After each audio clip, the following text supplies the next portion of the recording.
أعوذ بالله من شرور أنفسنا ومن سيئات أعمالنا من يهده الله فلا مضل له ومن يضلله فلا هادي له ونشهد أن لا إله إلا الله وحده لا شريك له ونشهد أن محمدا عبده ورسوله إن الله وملائكته يصلون على النبي يا أيها الذين آمنوا صلوا عليه وسلموا تسليما اللهم صل على سيدنا ومولانا محمد وآله وصحبه أجمعين أعوذ بالله من الشيطان الرجيم بسم الله الرحمن الرحيم ما كان محمد أبا أحد من رجالكم ولكن رسول الله وخاتم النبيين وكان الله بكل شيء عليما معزز حضرات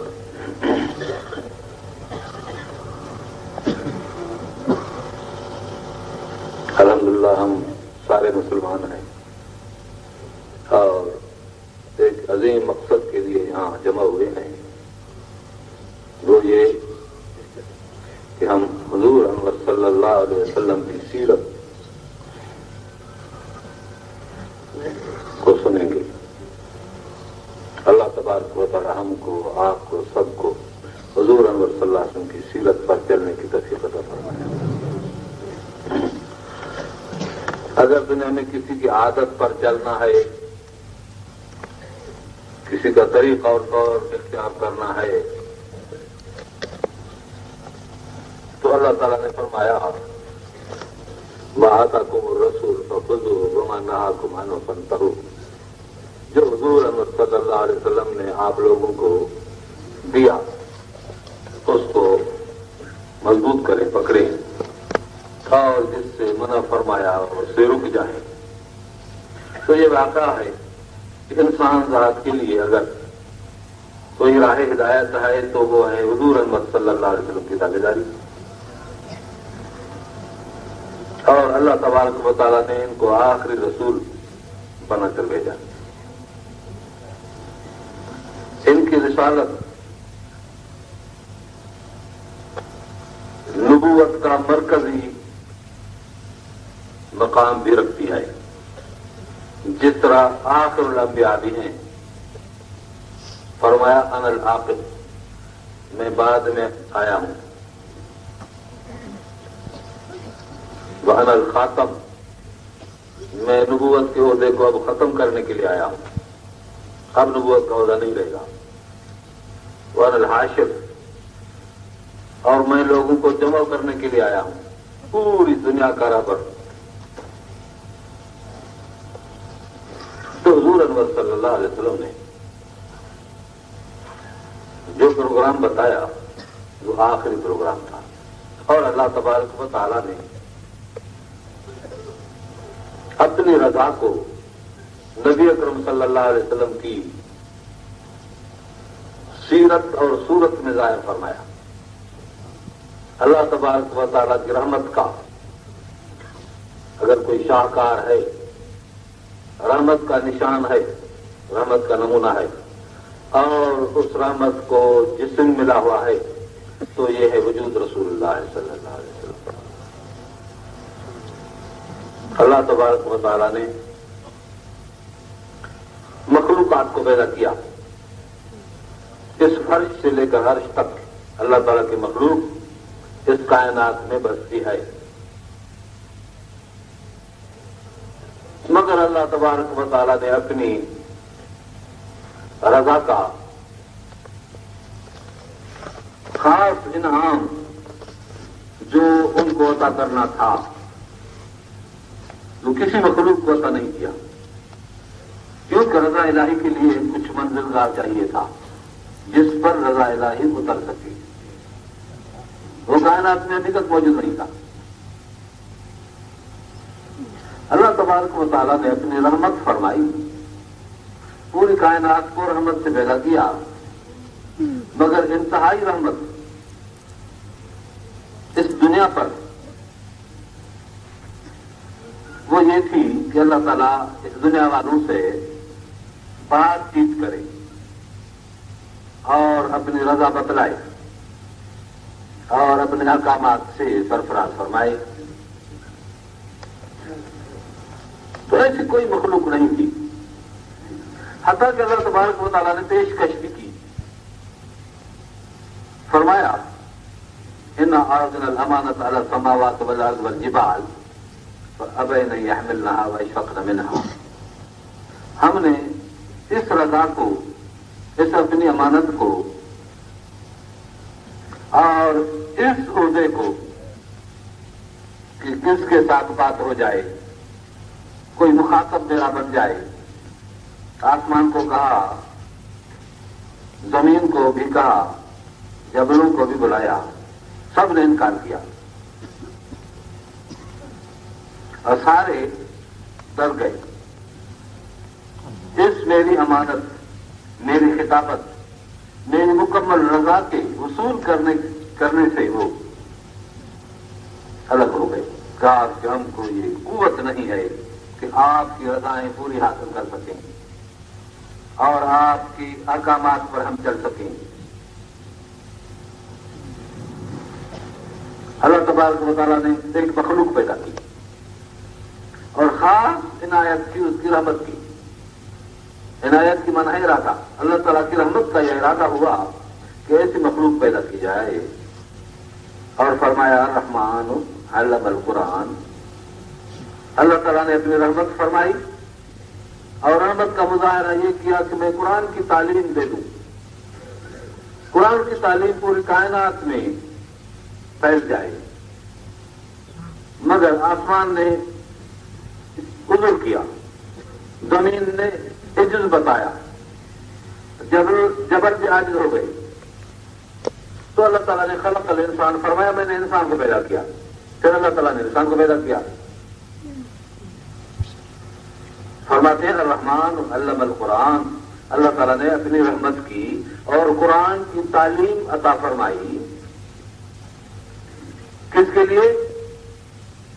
اور اس قرآن کی تعلیم کے لیے ایک طالب علم کو پیدا کیا، ایک قرآن کے عالم کو اللہ تبارک و تعالیٰ نے پیدا کیا کہ یہ بعد میں قرآن کی تعلیم لے لے. خلق الانسان، انسان کو پیدا کیا.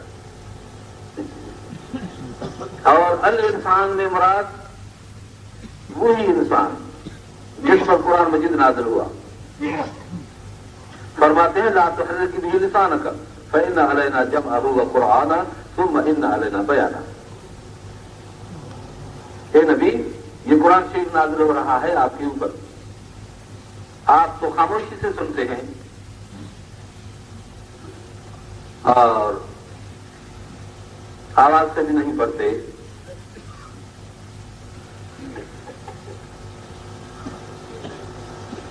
نہ جہری پڑھتے ہیں، نہ سری قرات کرتے ہیں، مگر زبان کی حرکت حضور انور صلی اللہ علیہ وسلم کر رہے تھے تاکہ ان قرآن شریف کے حروف سے آپ کی زبان مبارک مانوس ہو جائے اور مرطوب ہو جائے. تو اللہ تعالیٰ نے فرمایا یہ بھی لحاظ نہ کریں، کیونکہ اس قرآن مجید کے پڑھتے وقت اور سنتے وقت نہ پڑھنا ہے، نہ سننا ہے، نہ زبان کو ہلانا ہے. باقی رہا اس کا جمع کرنا، فإن علینا جمعہ وقرآنہ، آپ کے قلم میں جمع کرنا بھی یہ میرا کام، پھر اس زبان پر پڑھانا بھی میرا کام، اور پھر قوم کے سامنے اس کا بیان کرنا یہ بھی میرا کام ہے. الرحمن علم القرآن، قرآن کی تعلیم عطا فرمائی. خلق الانسان، اسی انسان کو پیدا کیا. وعلمہ البیان، اور اس کو بیان بھی سکھایا. اللہ تعالیٰ نے حضور انور صلی اللہ علیہ وسلم کو قرآن مجید کا بیان بھی سکھایا. اور قرآن مجید ایک ایسی کتاب ہے کہ پوری دنیا کے اندر اللہ تعالیٰ نے اعلان فرمایا قل لئن اجتمعت الانس والجن علی ان یاتوا بمثل هذا القرآن لا یاتون بمثلہ ولو کان بعضهم لبعض ظہیرا. فرماتے ہیں کہ جنوں کو بلاؤ، انسانوں کو بھی بلاؤ اور ان کو فرماؤ کہ یہ قرآن شریف کی مثال کچھ بنا کے پیش کریں. فرمایا لا یاتون بمثلہ، قرآن مجید کا مثل پیش نہیں کر سکیں گے. ولو کان بعضهم لبعض ظہیرا، اگر یہ آپس میں مدد کیوں نہ کریں، جن جنوں کی مدد کریں، انسان انسانوں کی مدد کریں، جن انسانوں کی مدد کریں، انسان جنوں کی مدد کریں، مگر قرآن مجید کی مثال کوئی پیش نہیں کر سکے گا. اور پھر فرماتے ہیں فاتوا بسورۃ من مثلہ وادعوا شہداءکم من دون اللہ ان کنتم صادقین، ایک سورت قرآن مجید کی پیش کریں. وادعوا شہداءکم من دون اللہ، اپنے حمایتوں کو بھی بلائیں. ان کنتم صادقین، اگر تم سچے ہو تو. پوری دنیا والوں کو، جتنے دنیا والے ہیں ہر دور میں ہیں، بڑے بڑے قابل آدمی موجود ہیں اور مقابلہ کرتے ہیں. کوئی اگر چیز نئی ایجاد کرتا ہے تو دوسری حکومت والے اس سے بہتر بنا لیتے ہیں، مگر اللہ تعالیٰ کی اس چیلنج کو کوئی قبول نہیں کرتا اور نہ کوئی جواب دیتا ہے کہ قرآن مجید کا کوئی مثال پیش کریں، کوئی ایک صورت بنائیں، کوئی آیت بنائیں. فاتوا بسورۃ من مثلہ وادعوا شہداءکم من دون اللہ، جتنے اپنے آپ کے حمایتی ہیں ان سب کو بلائیں. ان کنتم صادقین، اگر تم سچے ہیں تو. ان لم تفعلوا، اگر تم نے نہیں کیا، ولن تفعلوا، اور نہ کر سکو گے. یہ قرآن مجید کا اعجاز ہے کہ قیامت تک قرآن مجید کی مثال کوئی پیش نہیں کر سکے گا. فاتقوا النار التی وقودها الناس والحجارہ اعدت للکافرین، فرمایا پھر ایسی آگ سے اپنے وجود کو بچائیں جس میں لوگ، آدمی اور پتھر جل جائیں گے. ایسی آگ بھڑکے گی، بھڑک اٹھے گی دنیا کے اندر، کیونکہ مقابلہ دنیا میں کرنا ہے اور مقابلہ بھی نہیں کرتے ہو اور قرآن کو مانتے بھی نہیں ہو. قرآن کے مقابلے میں کوئی اپنی مثال بھی نہیں پیش کرتے ہو، پھر تو ماننا چاہیے. پھر بھی نہیں مانتے ہو تو ایک ایسی آگ پکڑے گی جس میں آدمی اور پتھر جل جائیں گے. یہ اللہ تعالیٰ نے فرمایا ہے. اور یہ بات دنیا کی ہے، آخرت کی بات نہیں ہے. آخرت میں تو ہوگا ہی، مگر بات دنیا کی ہے، کیونکہ جو جرم ہوتا ہے سزا اس کی وہاں ہونا چاہیے. جب مقابلہ اس دنیا میں ہے تو انعام بھی عزت کا اسی دنیا میں ملنا چاہیے اور بے فرمانی کی سزا بھی اسی دنیا میں ملنا چاہیے. یہ مسئلہ ہے بین الاقوامی. اسی لیے تو اللہ تعالیٰ نے پوری دنیا کو فرمایا ہے کہ تم قرآن مجید کو تسلیم کریں. اگر تسلیم نہیں کرتے ہو تو قرآن مجید جیسا کوئی مثال پیش کریں، کوئی ایسا قانون اور دستور دنیا کو دے دیں جس سے انسانیت کو آرام مل جائے، مگر دنیا یہ نہیں پیش کر سکتی اور نہ مقابلہ کرتی ہے. تو پھر ماننا فرض ہو گیا. دنیا کو قرآن مجید کو تسلیم کرنا ہے. جب تسلیم بھی نہیں کرتی تو پھر خیر نہیں. ایسی آگ بھڑک اٹھے گی جس سے لوگ، سارے آدمی اور پتھر جل جائیں گے، اس آگ کو کوئی بجھائے گا نہیں. یہ دنیا کو چیلنج ہے، یورپ کو چیلنج ہے، روس کو چیلنج ہے، چین کو چیلنج ہے، امریکہ کو چیلنج ہے، انگلینڈ کو چیلنج ہے. دنیا کے سارے انسان ذات کو یہ چیلنج ہے کہ تم اس قرآن مجید کو تسلیم کرو، نہیں تو آگ بھڑک اٹھے گی. یہ خاص بات ہے جو میں آپ کے سامنے پیش کر رہا ہوں. قرآن مجید نے دنیا کو کیا دیا ہے جو دنیا نے وہ چیز نہیں پیش کی. ایک ایسی اچھی اور بھلی تربیت اس قرآن مجید میں انسان ذات کو ملی ہے، جس سے انسان اپنے اقدار کو پہنچ سکتا ہے، انسان اپنی عزتوں کو حاصل کر سکتا ہے جو اللہ تعالیٰ نے عزتیں اس کی مقدر فرمائی تھی. اور فرمایا کہ اس نبی اکرم صلی اللہ علیہ وسلم کی تابعداری میں ملے گا. الذین یتبعون الرسول النبی الامی الذی یجدونہ مکتوبا عندہم فی التوراۃ والانجیل. ایک ایسے نبی امی کی تابعداری سے یہ چیز ملے گی جس کی شان آپ تورات اور انجیل میں پڑھ رہے ہیں. اور پھر فرماتے ہیں مثلہم فی التوراۃ ومثلہم فی الانجیل. پھر ان کی جو جماعت ہے اور صحابہ ہیں ان کی شان بھی بیان کی گئی ہے، تورات میں بھی انجیل میں بھی. یہ بھی اللہ تعالیٰ نے فرمایا. تو اس سے معلوم ہوا کہ قرآن مجید کی تاریخ دنیا میں قرآن مجید کے نازل ہونے سے پہلے شروع ہو گئی تھی. جس طرح حضور انور صلی اللہ علیہ وسلم کا تعارف اللہ تعالیٰ نے یوم میثاق میں بتایا، اذا اخذ اللہ میثاق النبیین میں فرمایا اللہ تعالیٰ نے سب نبیوں سے وعدہ لیا تھا کہ میں ایک ایسا نبی بھیجوں گا جس کی آپ عزت کریں، جس کا وقار کریں، تو یہ سارے انبیاء رسول اللہ صلی اللہ علیہ وسلم کا تعارف کراتے چلے آئے آج تک، اور نبوت ختم ہو گئی۔ فرمایا ما کان محمد ابا احد من رجالکم ولکن رسول اللہ وخاتم النبیین، محمد علیہ الصلوۃ والسلام اللہ تعالیٰ کے رسول ہیں، کسی کے باپ نہیں ہیں، تم مردوں میں سے کسی کے باپ نہیں ہیں۔ جتنے مرد لوگ ہیں ایسی اولاد جو بڑی ہو جائے اور وہ لڑکے ہوں نرینہ اولاد ہو اور بڑا بھی ہو جائے اور حضور انور صلی اللہ علیہ وسلم اس کا آقا ہو، فرماتے ہیں کہ ایسے کسی بڑے لڑکے کے باپ نہیں ہے۔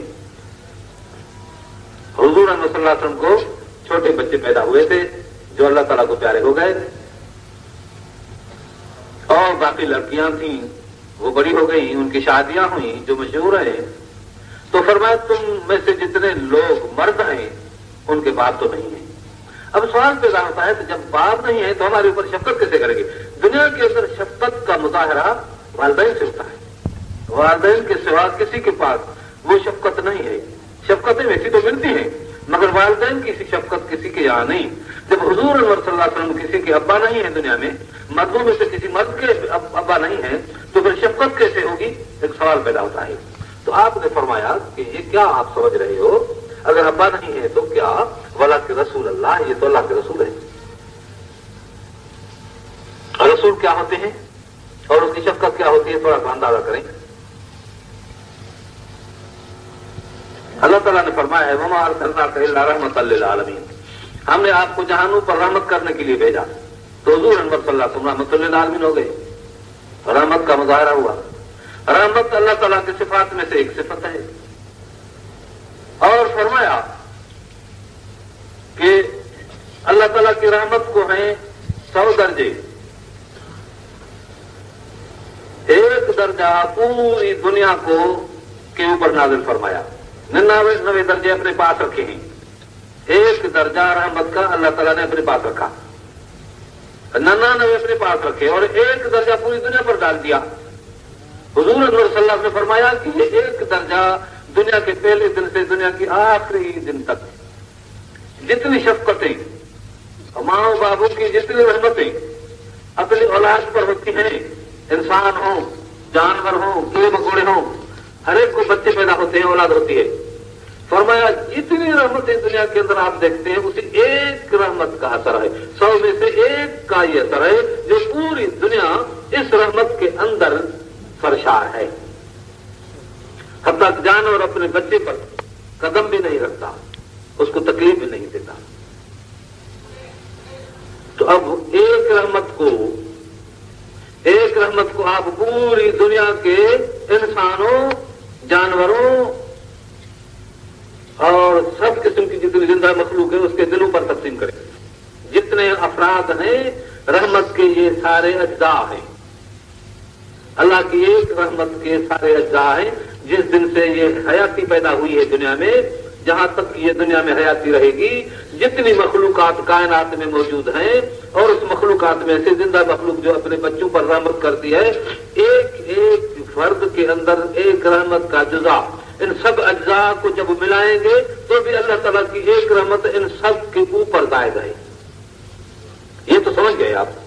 اب 99 درجے اللہ تبارک و تعالیٰ کی رحمت کے الگ ہیں، یہ تو 100 میں سے ایک، اور اللہ تبارک و تعالیٰ نے پوری رحمت کو یعنی 100 درجے والی رحمت کو فرمایا کہ میں نے 100 درجے والی رحمت کرنے کے لیے آپ کو یعنی رسول اللہ صلی اللہ علیہ وسلم کو فرماتے ہیں کہ وما ارسلناک الا رحمۃ للعالمین، میں نے پورے کائنات پر رحمت کرنے کے لیے اپنی پوری رحمت کا مظاہرہ آپ کے وجود سے کیا۔ نعرہ تکبیر، رسالت، ختم نبوت۔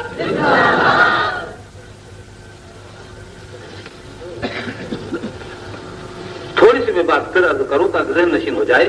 ایک رحمت پوری کائنات کو ڈھانپ لیتی ہے، 99 رحمتیں اللہ تعالیٰ کے پاس ہیں، اس کے ساتھ یہ ایک بھی ملائیں، پھر یہ ہو گئی اللہ تعالیٰ کی رحمت جس کے 100 درجے ہو گئی۔ اس 100 درجے رحمت کے مقابلے میں ہے وجود رسول اللہ صلی اللہ علیہ وسلم کا۔ اب آپ کا ماں باپ، میرا ماں باپ، اس کا ماں باپ، کیڑے کا ماں باپ، مکوڑے کا ماں باپ، جانور کا ماں باپ، ان کی رحمتیں تو ایک کے اندر مندرج ہو گئی، ایک رحمت کے اندر. تو اللہ تعالیٰ نے فرمایا ما کان محمد ابا احد من رجالکم، تم میں سے جتنے مرد ہیں ان میں سے حضور انور صلی اللہ علیہ وسلم کسی کے باپ نہیں ہے. تو سارے جتنے مرد تھے دل کے اندر کچھ دلگیر ہو گئے. اچھا یہ رحمت جو باپ کی رحمت ہوتی ہے وہ تو نبی کے اندر نہیں ہے. تو اللہ تعالیٰ نے جواب فرمایا کہ آپ کیا سمجھ رہے ہو، یہ تو رسول ہیں خدا کے. باپ کے اندر تو پوری دنیا کے اندر جتنی رحمتیں ہیں ایک درجے میں درج ہوتی ہیں، ان میں سے باپ کو جتنا حصہ ملتا ہے وہ ہے رحمت. ایسی ساری رحمتیں ملائیں دنیا کے ماں باپوں کی تو بن جائے گی ایک رحمت. اور پھر رسول اللہ صلی اللہ علیہ وسلم تو اللہ تعالیٰ کے 100 رحمت کا مظاہرہ ہے. تو آپ کیا سمجھتے ہیں کہ یہ رسول کی رحمت کتنی زیادہ ہے اور آپ کیوں دلگیر ہو رہے ہیں؟ سمجھ گئے نا؟ اب صلاۃ پڑھیں رسول اللہ صلی اللہ علیہ وسلم. اللہم صلی اللہ سیدنا مولانا محمد وآلہ وصحبہ اجمعین برحمتک یا ارحم الراحمین. فرمایا وما ارسلناک الا رحمۃ للعالمین، ہم نے آپ کو بھیجا ہے جہانوں پر رحمت کرنے کے لیے. یہ اللہ تعالیٰ کی رحمت تھی اور اس اللہ تعالیٰ نے اپنی رحمت کو بیان فرمایا اور اپنی رحمت کا مظہر بھی بیان فرمایا کہ میری رحمت کا مظہر ہے وجود رسول اللہ صلی اللہ علیہ وسلم کا. خدا کی رحمت تھی، خدا کا بیان تھا، خدا کی رحمت کا مظہر خود اللہ تعالیٰ نے بیان کیا. اب رحمت جو ہے رسول اللہ صلی اللہ علیہ وسلم ہے، اب نبی کی رحمت کا بھی مظہر ہونا چاہیے. نبوت کے شان کا بھی تو کچھ ظہور ہونا چاہیے. اللہ تعالیٰ نے اپنی الہی شان والی رحمت کو بھی ظاہر فرمایا اور وہ تھا مجسمہ نبوت. تو حضور انور صلی اللہ علیہ وسلم نے اپنی نبوت کا جو رحمت کا معیار تھا اس کو بھی ظاہر فرمایا. اور پھر وہ ہوگا کیا؟ اللہ تعالیٰ کی رحمت کا اظہار ہوا مجسمہ نبوت میں، اور نبوت کو ماننا پڑتا ہے، کائنات کو تسلیم کرنا ہے. اور نبوت کے عہدے کو پوری کائنات واقعی تسلیم کرتی ہے. سورج تسلیم کرتا ہے، چاند تسلیم کرتا ہے، ستارے تسلیم کرتے ہیں، آسمان تسلیم کرتا ہے، زمین تسلیم کرتی ہے، پتھر تسلیم کرتے ہیں، جانور تسلیم کرتے ہیں، دنیا کی کائنات حجر شجر درخت تسلیم کرتے ہیں. اور یہ اتنی باتیں ہیں کہ ان کو کرتے کرتے آدمی تھک جائے. فرمایا رسول اللہ صلی اللہ علیہ وسلم نے میں آج بھی ان پتھروں کو جانتا ہوں جو بچپن سے لے کر نبوت کے ظہور تک میرے اوپر سلام کہتے تھے. فرمایا میں ان درختوں کو جانتا ہوں جو میرے اوپر سلام کرتے ہیں. اور حضور انور صلی اللہ علیہ وسلم کے پاس ایک چڑیا آئی، چیختی چلاتی گر پڑی آ کر زمین پر. آپ نے فرمایا کس نے اس پر ظلم کیا؟ تو ایک شخص تھا بدوی. حضور انور صلی اللہ علیہ وسلم کے چہرے مبارک پر نظر پڑنے سے آدمی صحابی بن جاتا تھا. ایمان شرط ہے، بس ایمان ہو گیا صحابی ہے یہ. اور پھر صحابی پر جہنم کی آگ حرام ہے. یہ ہے چہرے کے اللہ تعالیٰ نے نبی کے چہرے کی زیارت کا جو انعام عطا فرمایا ہے ایک مومن کو، وہ انعام یہ ہے کہ جہنم کی آگ ختم ہو گئی اس پر.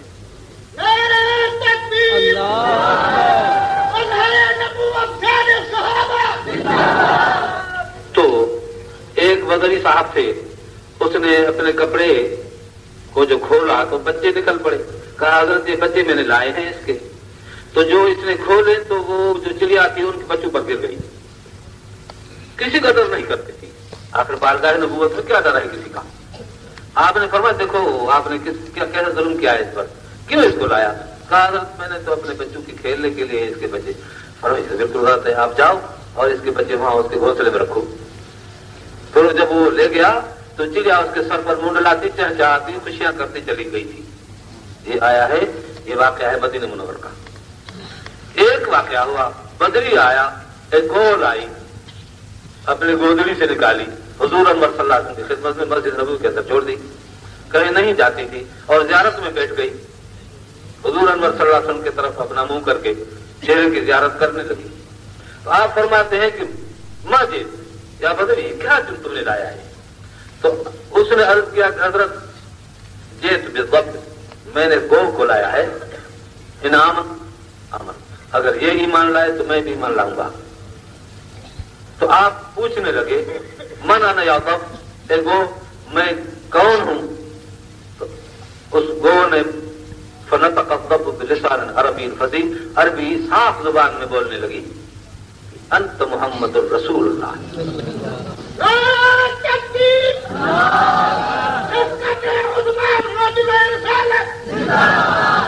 وہ خاتم النبیین، تم آخری نبی ہے، سب نبیوں کی آخری آئی ہے۔ محمد الرسول اللہ خاتم النبیین، اشہد ان لا الہ الا اللہ و اشہد انک رسول اللہ، میں شاہدی دیتا ہوں کہ اللہ کے سوا کوئی مالک نہیں ہے اور آپ ہیں محمد رسول اللہ صلی اللہ علیہ وسلم۔ بس بدوی نے ایمان لایا۔ معلوم ہوا کہ جانور بھی رسول اللہ صلی اللہ علیہ وسلم کے عہدۂ نبوت کو جانتے تھے اور پرندے بھی جانتے تھے، ایسے بہت سارے معجزات ہیں، میں کیا بتاؤں۔ اونٹ حضور انور صلی اللہ علیہ وسلم کی خدمت میں آیا اور گڑ گڑاتا آ کر اپنے سر کو زمین پر رکھتا ہے۔ آپ نے فرمایا اس پر کس نے ظلم کیا؟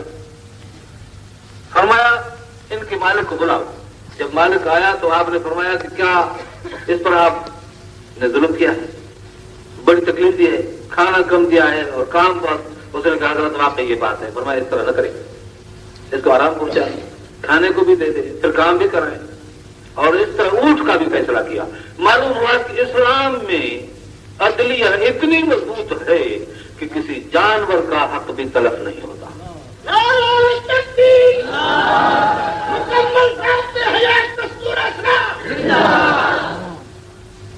تو میں عرض کر رہا تھا کہ اسلام ایک ایسا مذہب ہے جس میں ہر ایک کو سلامتی ہے۔ چاند ستارے بھی حضور انور صلی اللہ علیہ وسلم کو جانتے تھے، سورج بھی جانتا تھا، اور یہ سارے جانتے تھے کہ یہ نبی ہے۔ اتنا مسئلہ ہے، بہت بڑا مسئلہ ہے۔ آپ نے سب کے حقوق کی رعایت کیا۔ فرمایا کہ سورج کے سامنے ننگے مت ہو کیونکہ یہ اس کے نور کی بے حرمتی ہے۔ چاند کے سامنے پیشاب مت کریں، فرمایا اس کی چاندنی کی بے حرمتی ہے۔ دیکھیں کتنے حقوق کی کا تحفظ ہے یہ فرمایا۔ اس طرح اور فرمایا کہ آپ لہسن اور پیاز، تھوم بصر، لہسن اور پیاز کچے کھا کر مسجد میں نہ آئیں، کیونکہ یہاں ایک ایسی مخلوق بستی ہے ان کو بو آتی ہے، وہ تنگ ہوتے ہیں۔ ملکوت، ملائکہ کی مخلوق مسجد میں بستی ہے اور آپ کے منہ کے بدبو سے پریشان ہو کر نکل جاتے ہیں اور اذیت ہوتی ہے ان کو۔ ملکوت کی بھی عدالت رسول اللہ صلی اللہ علیہ وسلم نے کی، حیوانات کی عدالت رسول اللہ صلی اللہ علیہ وسلم نے کی، پرندوں کی عدالت رسول اللہ صلی اللہ علیہ وسلم نے کی۔ اور عہدۂ نبوت کو آپ جانے، ایک حضرت سفینہ صحابی ہیں، وہ کہتے ہیں اس دفعہ میں بھول گیا، قافلے کو نہیں پہنچ سکتا تھا، رات ہو گئی، وادی سبا میں میری رات پڑ گئی، اب میں کیا کروں؟ وہاں تو بہت درندے تھے۔ اچانک ایک شیر مجھے دیکھنے، میں نے کھڑے ہو کر چلنے لگا تو حضرت سفینہ بھی اس کے پیچھے جا رہے ہیں، شیر آگے چلا جا رہا ہے، آخر جنگل سے اس کو باہر نکال کر جب اس نے سامنے دیکھا تو دور سے آگے چل رہی تھی لشکر کی، بس یہ سمجھ گیا اور پھر شیر کو کہا کہ اب چلے جاؤ، یہ میرا لشکر وہاں ہوگا۔ پھر نکل کے آئے، یہ تو شیروں نے بھی حضور صلی اللہ علیہ وسلم کے خدام کی خدمت کی ہے۔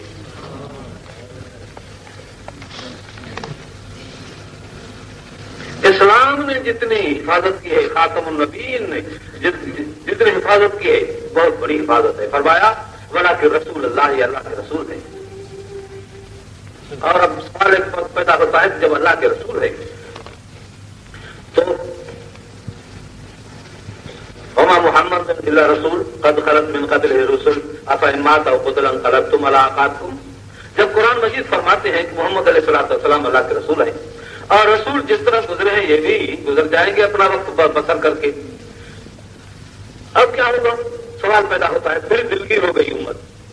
تو آپ نے فرمایا خاتم النبی، یہ انبیاء کے خاتم ہیں، اس کے بعد کوئی نبی نہیں آنے والا۔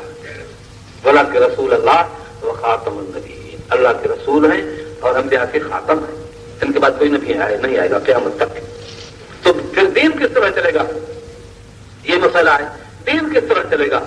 تو اللہ تعالیٰ نے فرمایا کان اللہ بکل شیء علیما، اللہ تعالیٰ ہر شے کو جانتا ہے، علیم ہے۔ اپنے علم کے بنا پر اس سنیں تو دل میں سنے تو خوف آ جائے، اور جب قرآن مجید کی آیات سنے تو ایمان بڑھتا جائے، اور پھر اس احکام پر پیروی کرنے میں جتنے مسائل کا تصور ہو اللہ پر بھروسہ کر کے گامزن ہو جائے. اور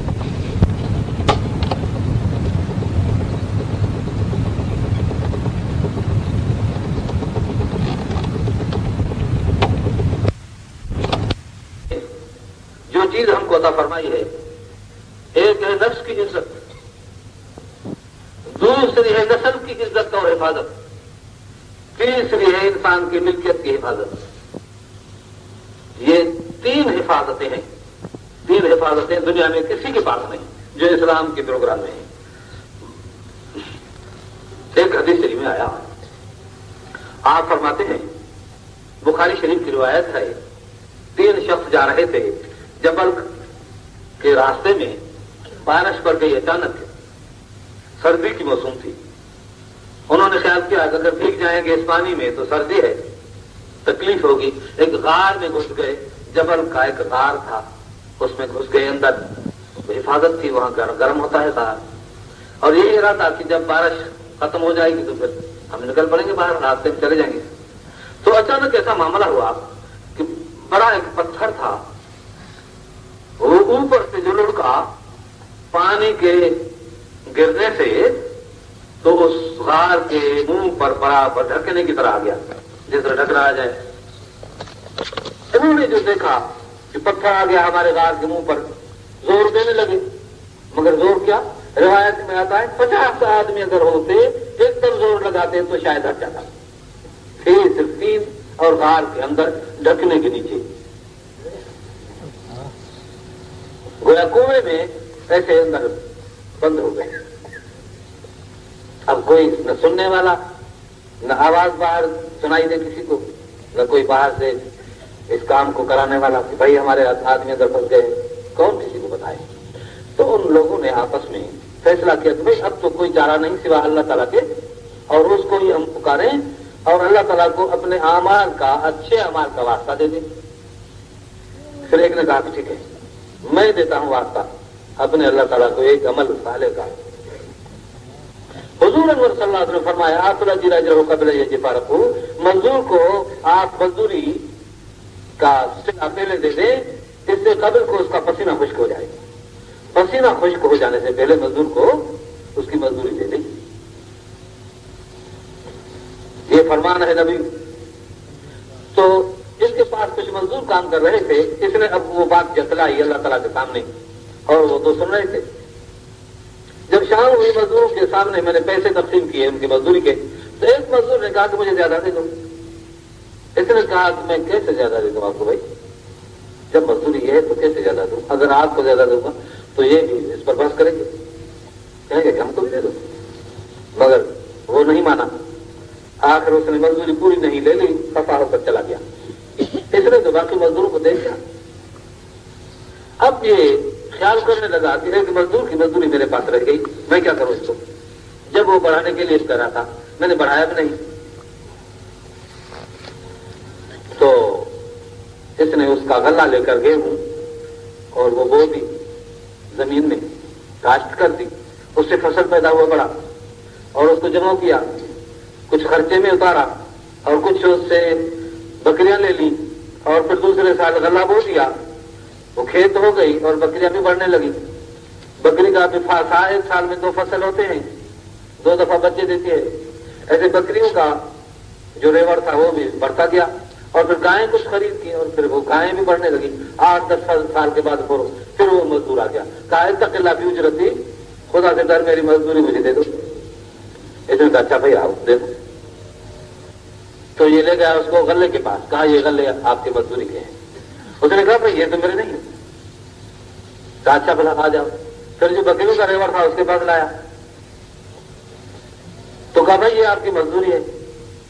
اس نے کہا بھائی یہ تو میری مزدوری نہیں، آپ تو ہنسی مذاق کرتے ہیں میرے ساتھ، میری مزدوری جو اسی دل کی تھی وہ دے دے. کہا اچھا بھائی آ جاؤ. پھر وہ گائیں جو تھی گائیں جو تھی ان کے دھن کے پاس لے گیا. کہا یہ گائیں ساری آپ کے. کہا بھائی آپ نے نہیں دیا، میں تو جا رہا ہوں. اس نے کہا دیکھو اسی دن آپ نے کیوں نہیں لی تھی مزدوری؟ کہا میں آپ سے زیادہ لیتا تھا، آپ